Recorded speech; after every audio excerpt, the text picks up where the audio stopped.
বাপরে বাপ, চারিদিকে খালি টাকা, দারুণ লাভ হলো তো। বাপরে কি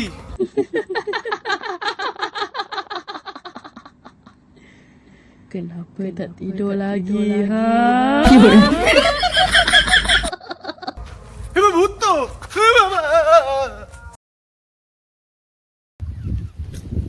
কি হয়ে গেল রে? খবর আর বলে না। কি আছে? কালকে তোমার সাথে গল্প টল্প করে বাগান দিয়ে বাড়ি যাচ্ছিস, এই ঝন্টুদের বাগান। হ্যাঁ প্রথমে টাকা পেলাম, হ্যাঁ। পরে আবার টাকা পেলাম, কিসের টাকা? পড়েছিল আর কি। আচ্ছা আচ্ছা, তারপরে? আমি তো ভাবলাম যে টাকা পেয়েছি ভালো, হ্যাঁ বেশ আমার লটারি বেঁধে গেছে। হ্যাঁ। তারপরে সামান্য একটু গিয়ে দেখে আবার টাকা পড়ে রয়েছে।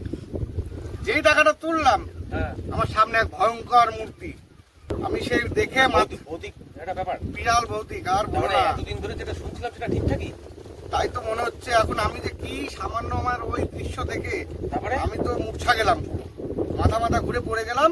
হ্যাঁ। একটু পরে উঠে দেখি মাথা ভার, তারপরে দেখি সারা আমার শরীরে, একের পর এক উঠ হয়ে যাচ্ছে রে ওখান থেকে। সারা শরীরে ব্যথা। ফোন থেকে শুরু করে মানি ব্যাগ, আংটি, আমার কিচ্ছু নেই। তারপর কি করবো, কোনো রকমে বাড়ি গেলাম। এই সকালে এখানে বসলাম, তোমার সঙ্গে দেখা হচ্ছে। শালা কার এত বড় সাহস যে আমাদের থেকে লুট করে নিচ্ছে? সেটাই তো, আমার তো একটু সন্দেহ মনে হচ্ছে। দেরু নেই এদিকে? দেরুকে তো কাল রাতেও খুঁজে পেলাম না না। না, দেরুকে খুঁজে পাওয়া যাচ্ছে না, আমিও পাইনি কোথাও। তো চলো ঠিক আজকে আছে, দাঁড়া। একটু- আমবাগানে এসব ভূত ফুত তো আমি মানি না রে। আমিও তো মানতাম না। এখন আজকে রাতে নজর রাখতে হবে। চল তো, একটা প্ল্যান আছে। চলো। চল।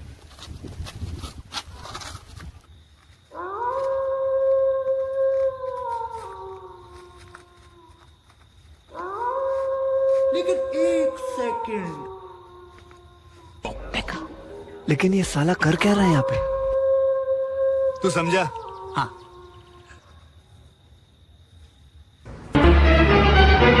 আরে শালা, এ তো দেরু রে। হ্যাঁ দেরু। দেখেছিস? হ্যাঁ দেখেছি। ওই দেখ, সাদা কাপড় টাপড় বের করছে। হ্যাঁ, তার মানে ঝন্টুদের বাগানে এই মালটাই। বুঝতে পেরেছিস? আরে আমার সাথেও কালকে করেছে, বুঝলে? তোর মাথায় বাড়ি মেরেছে। হ্যাঁ, মাথায় বাড়ি মেরেছে আমার। হ্যাঁ, এখন কি করা যায় তাই বল। শালা ষষ্ঠী পুজো করে দাও আজকে, আগে এখানেই জবাই করবো।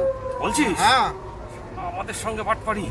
দাঁড়া, আর অপেক্ষা করো। হ্যাঁ, আর অপেক্ষা করো, ওদিকে নেক্সট টার্গেটটা কি করে, নেক্সট প্ল্যানটা কি। দাঁড়া, আগে হাতিয়ার নিয়ে আসি। চল চলো চলো চল।